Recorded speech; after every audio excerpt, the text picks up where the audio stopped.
this is unprecedented. I don't remember getting this much information about the software side of things at I mean, obviously we've gotten leaks before, but this is like, to me, I don't know. Do you ever remember it being this? It's like this much? Like WWDC was always that one where, because it was so software and services focused, that there was a lot underneath the hood that we just like couldn't see. Like hardware, I get it because there's different layers to it and manufacturing and dimensions and whatever CAD files that you can find. But yeah, this is the first time I've seen so much software and so much like nuance on the software be leaked. What do we know so far? What do we got? Well, let me pull it up using my custom shortcut. Yeah. Find it here. There we go. So episode 21. How's the iPad life treating you? Man, I love it. I love it. Like, for real. I do like it. I'm using my MacBook now, obviously, for the actual podcast recording. This is the first time I've opened it since the last podcast. It's great.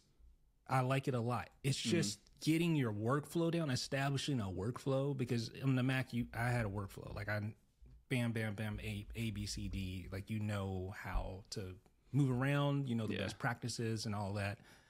And so I'm still trying to get that down and really optimize the workflow and just like, I know how to navigate around iPadOS, obviously, but knowing the best way to do that and the order in which you should do it in, just setting up like shortcuts, not actual like shortcuts in the Shortcuts app, but just like, for instance, in the Files app, just having like your favorites. Yeah. Like knowing which ones need to be there. Setting up like export workflows. Where do I put certain files? Where do I put like... For Final Cut, how do I have multiple timelines? How do I manage that? It's just a lot of figuring it out, and it's sort of, I think that's kind of a bottleneck at this point, but it's getting better. Like, I'm getting faster with it, and I'm also like really loving the Shortcuts app. Like, I've never really explored Shortcuts, to be honest with you. I've played around with it, but this is actually making me really, really want to use it because of the widgets, shortcut widgets. So like, for instance, I made one. You'll like this. Let's hear it. It is called Quirky Podcast Titles. So what this does, I went and got the OpenAI API key for ChatGPT. Okay. And I created a shortcut that uses that and basically goes out, it requests an audio file. I take that audio file, send it to OpenAI. Okay. Comes back transcribed.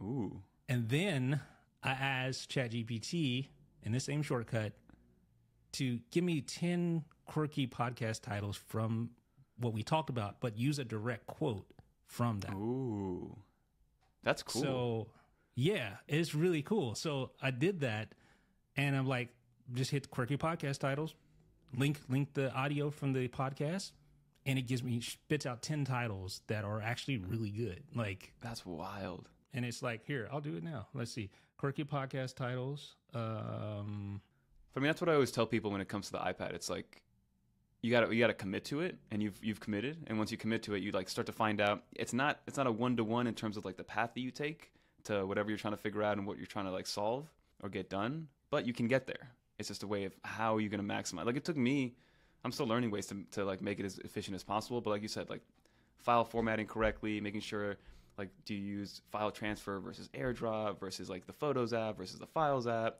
how the apps kind of talk to each other versus not talking to each other. And then eventually it just all kind of works for you, if that's what you want to get to, which is ultimately what I've been able to do, which is awesome. But yeah, you've done a good job at that. Like, you put in the work to get to that point. So it's still loading, but it's almost done. Here, let's see. Come on, Quirky Pod. There we go. So here is the top 10, I'll just name a few of them, podcast title suggestions. Let's see if you can see this here. Probably not.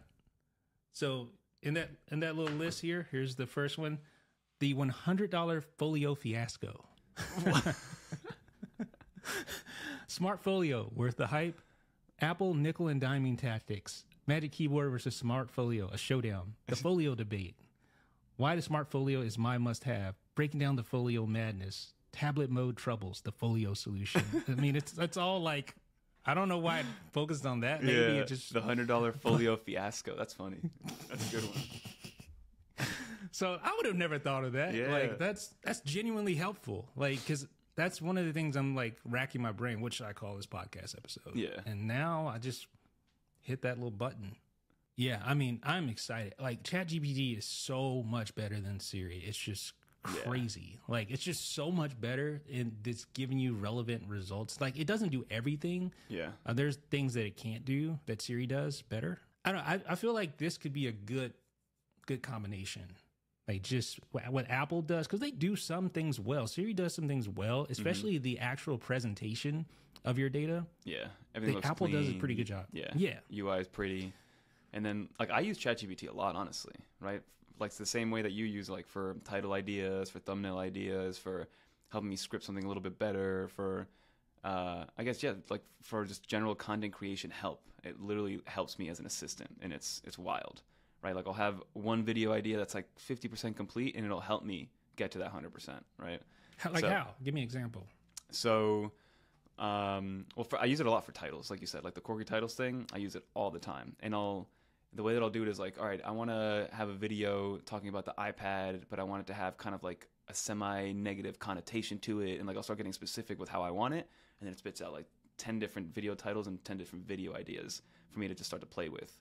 And then same thing, what I've done before is similar to the transcription thing. So what I'll do is I'll have a video done already, and then I'll put it through like a transcription software, just like a free one online. And then I'll post that transcription into ChatGPT, and I'm like, hey, can you break this down into kind of like a article format with this kind of view, and then add headings and subheadings and lists where applicable. And then it gives me something that's like 50% there. So then I'm going back, I'm like, all right, I like this format. And then it'll kind of get me started on putting together an article that goes alongside that video itself, which is very cool. Right. So it takes, it kind of gets you like, I used to be big into it. It was hard for me to get started on something. I would just sit there and kind of like murmur and just like think about it and think too much, versus like with ChatGPT, it gets you past that first step of like overthinking and not starting because you're thinking too much about it and how to start the first paragraph and things like that. So it just kind of gets me rolling much quicker. And then obviously like you put your own ideas and your own thoughts and kind of make it your own and things like that. So it's helped me waste less time, which is cool. Is it like a motivation thing, you think? Or is it just getting over the like writer's block sort of? Kind of writer's block, and then definitely motivates. Like sometimes I'll finish the video and then I'll just like sit back and like, I know the hardest part for me is to get started. So then me knowing that makes me feel like, all right, and now if I don't get started soon, then it's going to waste even more time. And then that's usually what it is. There's like this 15, 20, maybe even half hour time where I'm like, I haven't started yet, even though I could have started, because of the fact that it's like, it seems almost daunting to get started on. Maybe that's kind of like completely what it is. Relate to that. Yeah. You know, like I can. So how do you, first of all, start a task, and what keeps you on track to get that task done? Like, do you use some sort of time management software? Because I downloaded an app for just that. Like it blocks time, and there's like this little ticking sound in the background. It makes a noise, and that tells you need to continue working until that timer's up. Then you could take a break. That's cool. Okay. It's like helps you focus. So what is it that makes you like really lock in? So speaking of an app, I think it's like on my phone, but there is an app that I recently downloaded. I think it's literally called Focus OS. Because I've tried to listen to podcasts or listen to music with lyrics that I like to listen to, and try to like maybe edit a video or write an article. It's impossible. I know that there's people that can do it, but I can't do it. It's like listening to an audio, like I can't do it. So I'll start writing out the lyrics. Literally, yeah. Or I'll start like singing along and then like not knowing what I'm editing in real time, you know? So what I've started to do was, white noise is a big thing for me now. So the Focus app, what it allows me to do is block out, constantly checking your phone. So it blocks Twitter, it blocks YouTube, blocks Safari. And then also it has a built-in white noise machine. And what I like to do is set it to like a coffee shop. So it feels like I'm not just like listening to water. I don't know. I don't really like, I teach their own, but I'm not a big fan of like the nature white noise stuff. And I like to hear chatter, but like chatter that doesn't really exist. So that's really helped me get focused. And it does also time it for you. So like, it's almost like a game. Like how long can you go without really like checking anything else? So like gamifying whenever you need to be productive and efficient. and then also making it so there isn't constant distraction, right? So active noise cancellation is on. I'm editing a video, but I do have that chatter in the background, which is cool. And then, so it's not just like a blind noise that's like boring, I guess, is at the end of the day. But outside of that, like I don't really go into productivity softwares too much. Like I have my calendar set up whenever I need to get stuff done, but I don't like block off right from 9 to 11. I'm doing nothing but writing down video ideas, or like from 1 to 3, I'm doing nothing but editing these videos. It's kind of just as the day goes, and whenever stuff hits is when I start to do it. Yeah, I feel like some of that to-do stuff, like the productivity stuff, can actually be counterproductive because you could just be focusing on optimizing that so well that you're just working on that. You're not actually being productive. It's like a balancing act. But it's like that. It's like all those like these like coaches and gurus online where it's like wake up in the morning, like 30 minutes of sunlight, cold plunge, cold shower. Make sure it's and then you waste like the first 2-3 hours of your day getting ready for the day, you know? Oh yeah. Okay. Yeah. Instead of just like getting up and getting started. Right. So, I mean, to each their own, do what you got to do to get yourself going. But it's that idea of like sometimes over like analyzing and overdoing yourself is just wasting more time and postponing what you actually need to get done, in my opinion. Yeah. That's really insightful. Yeah. Cause that's obviously a good thing to be productive. You gotta, I mean, sometimes whether it's something fun or something that you're dreading, sometimes you just got to get it done, and the best way to do it is just one foot after the other. Is kind of what I would say. One step at a time. Yeah, that's all. I mean, there's no shortcut to being productive. There really isn't. Like you see all these. The worst thing for me is seeing these Twitter threads. I think I made a post about this, but it's like blah blah blah blah blah, a thread on how you should do this. They used to get me. I'm be like, all right, let me look into it. But now it's like everybody does it, and so I'm like, all right, everybody, dude. Like, I don't all right, deal so with that. if everybody's doing all this, who's actually getting the work done? Yeah, because you guys are just. It's like, and then it's like, sign up for my newsletter or follow me for more insightful content. I'm like, okay, come on. Yeah. Anyway. I digress. So we did mention how Gurman is just basically leaked the entire event. There was that video you did about the 6 new non-AI features coming to iPhone. So one of those things was being able to place icons anywhere on the home screen. Yeah. Finally. I don't know. All right. So what does that actually mean, though? With iPadOS, you can kind of do that now with widgets. Yeah, you can do that with widgets. So you can do that with widgets. Yeah. Can you do that with widgets on the iPhone? I don't think you can. You cannot, no. So the iPhone is still like top left to bottom right for everything. And then iPad is widgets anywhere, but the app icons themselves still follow that top left to bottom right, which is weird. It's still a grid, right? Yeah. But you can just create gaps. So it's not like you can just literally place anything anywhere. Like that would be madness, right? Apple's got to give us some guidelines as to what anywhere means, right? So I think you don't want to look like my Mac desktop, with files, dude. That is one of my biggest pet peeves when I see people just like files. So one is when there's too much on the home screen or on your desktop, and number 2 is when they're like overlapping each other at the same time. Yeah, I'm like, that's crazy. How do you get anything done? Like once a week I go in and delete everything and just have my one folder to get into. But yeah, so I'm curious to know how Apple's going to implement this customization, because they could, like you said, they could keep the same grid, right, which I believe is like 4 across, and then depending on which iPhone you have, it's like 6 or 7 rows down.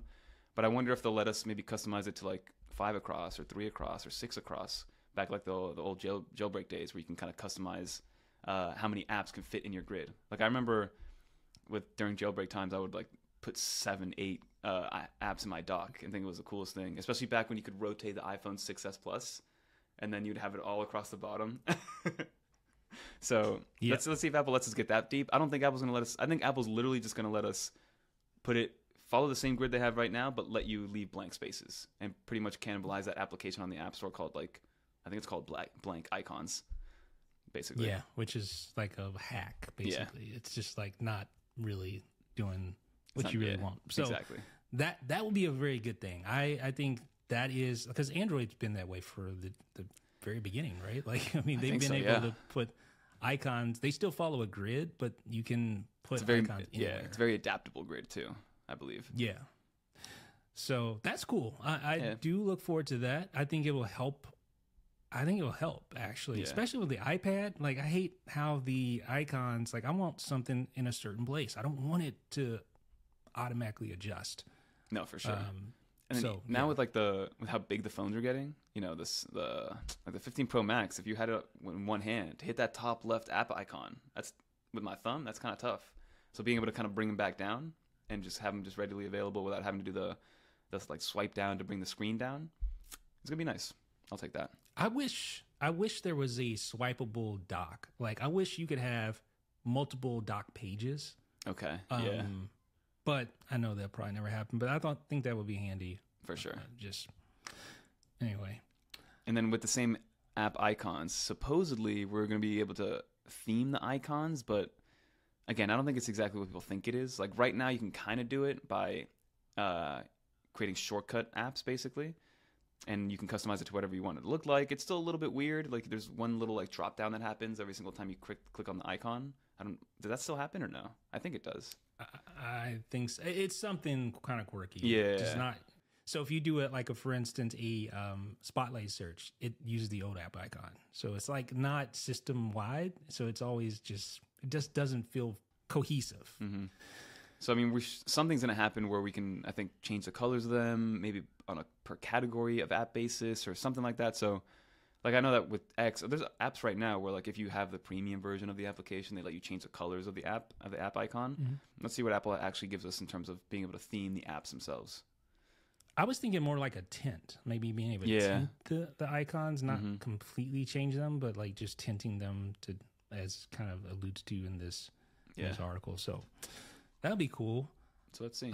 There's also Apple Maps upgrade. So you'll be able to now supposedly be able to create a custom route, however you like to say it, within iOS 18. So if there's a special way that you like to go places, then you can put that or set a custom route for that, which is nice because even though you know, like if you set a custom route, obviously you know how to get there. Yeah. Right. Using that route. But it's nice because then you have traffic details and you'll know exactly what's going on as you travel that custom route. So that's a nice new feature for sure. No, yeah. And I mean, this is going to work.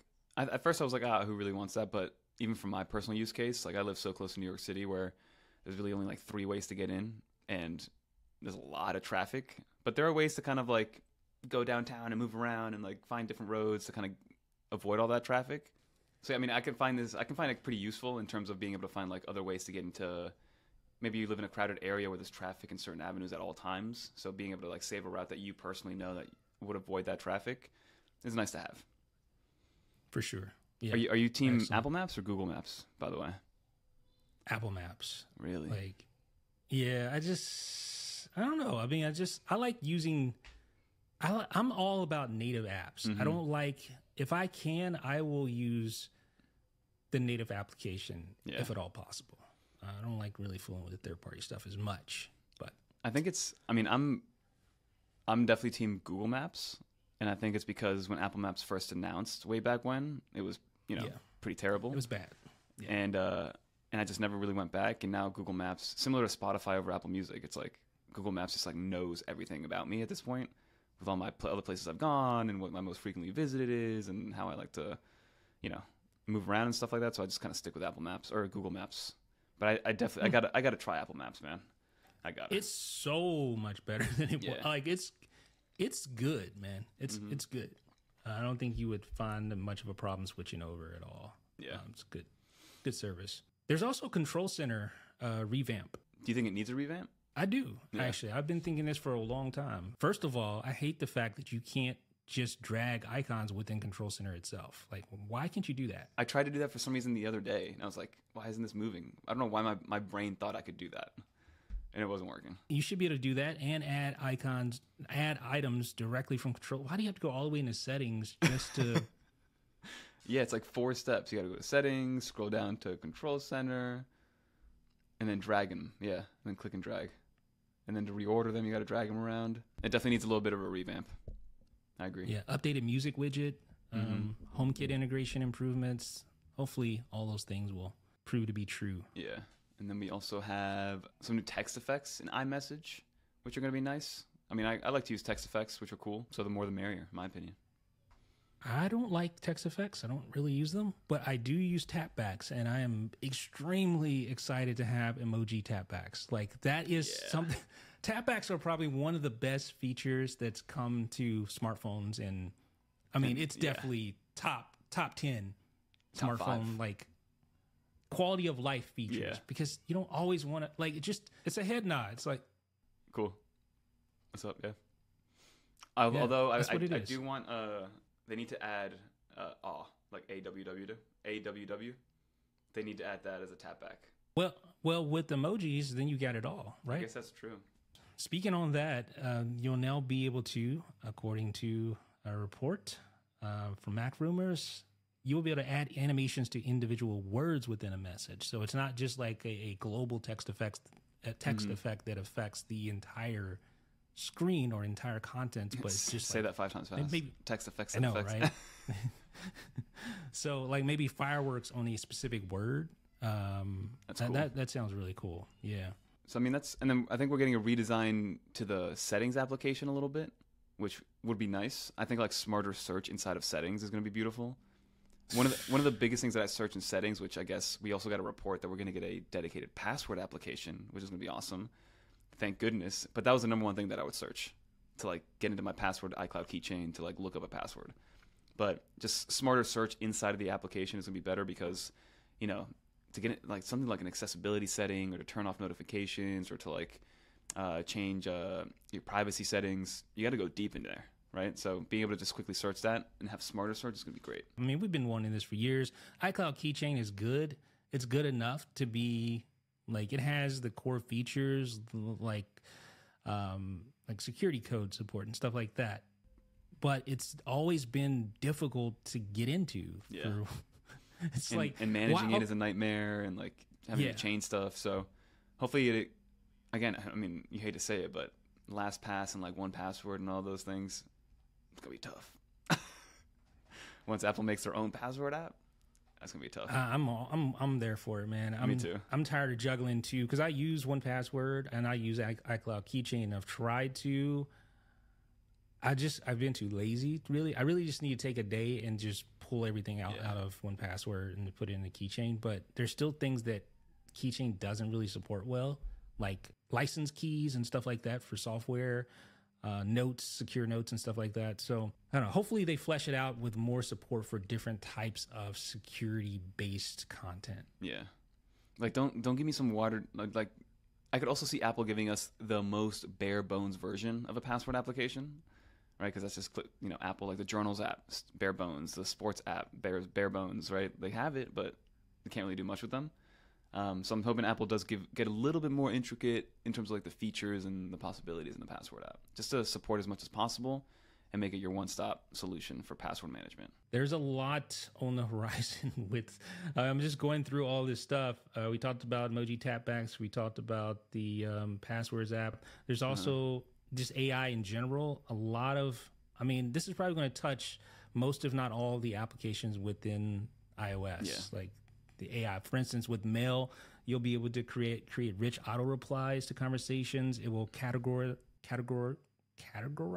incoming mail, tidy up unread inboxes. There's also a new emoji creator, so users will be able to create emoji. Yeah, using like AI. Based on a description that you give it or something, which is going to be cool. I don't really know what that's going to look like, and then also I think like Safari, like smart summary searches are going to be cool. Like I'm not gonna lie, I've been loving the Gemini summaries that you get when you look something up on Google. Sometimes they're a little incorrect. Sometimes, you got to double check, make sure it's the correct thing that you're looking for. But I like how the first thing you see is just kind of like a little list or like whatever you're searching from Gemini on Google. So something similar on Safari, I think is going to be awesome. This is going to be a huge change, man. Like really, it's going to be a major shift in just the way we do things and get things done. Like the interoperability with deep within apps, right? Like deep functionality via AI within apps, being able to control various aspects of apps with AI is very promising. But it's also going to be a pretty big shift in the way we control our phones. I feel like it's going to take up a big portion of the keynote because not only is it for iOS, but then obviously it's going to trickle down to iPadOS, to macOS, to visionOS. Like it's going to be an ecosystem-wide kind of change, I think.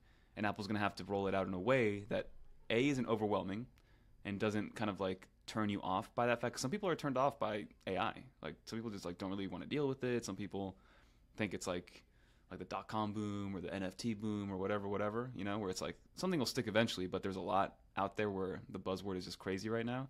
So I'm curious to see how Apple eases it into our lives through our phones. Well, that's the thing. Like, they've already done this. Like, this is not new. It's just the way it's been packaged makes it seem like, and yes, you know, OpenAI has really blown the doors open with regards to how AI is going to be used within day-to-day life. And props to them for doing that. There's a lot of questions with that as well as far as their methodology, but there's no question that this is the changing landscape of pretty much everything related to technology. But Apple has not. This isn't something new to them. Like, Siri has been using intelligence, on-device machine learning. It's the same thing. It's like not smart really suggestions. new. That's machine learning. You know, autocomplete. That's gotten better over time. That's the same thing. So it's been like learning and personalizing things to you for a while now. It's just now it'll just get exponentially better. Hopefully, it'll just get better faster. You know? Yeah, a lot faster. Yeah, yeah, and I think, man, it's just going to be a fundamental shift in the way we use our phone. So I'm looking forward to it, and I think it's going to be a good thing. But I also think there's going to be it's going to take some time to get used to how we interact with our devices, and it's going to improve it in a lot of aspects. But it's just going to take some like rethinking of the way we do things. Yeah, and then I wonder how Apple's going to do it. One last thought, because there have been rumors that a lot of this stuff is going to be exclusive to newer iPhones, newer iPads, newer Macs. You know, like on the 15 series. So if you have like an older iPhone, what kind of effects are you going to see on this side? Or is it going to be like you have to get the new stuff in order to really take advantage of everything? Or will it trickle down to a certain extent? So I'm curious to see what that segregation is going to be like going down the list of like older devices, just to see what Apple can do. Because it seems like they're doing everything on device, which is very Apple-like, as opposed to sending something off to some cloud. Maybe it'll be like some sort of mix between the both and they play off of each other well, but I'm just curious to see how Apple does it with older modeled phones, especially. Well, we'll see what happens next week. Obviously, a very exciting time. Monday. I don't know if I don't know how we'll do the pod. I mean, I guess we have to, but I'm gonna be busy, man. Yeah, you are too. So we'll get it going. We'll see how it works out. Well, definitely stay subscribed because we're gonna have a lot of coverage from walkthroughs from Jeff, the good old fashioned ones. We'll get that out quick, to recaps of the whole event, to our thoughts. And it'll just be a fun time. So 1 p.m. Eastern, 10 a.m. Pacific time, I believe. June 10th, Monday. We'll see ya. All right.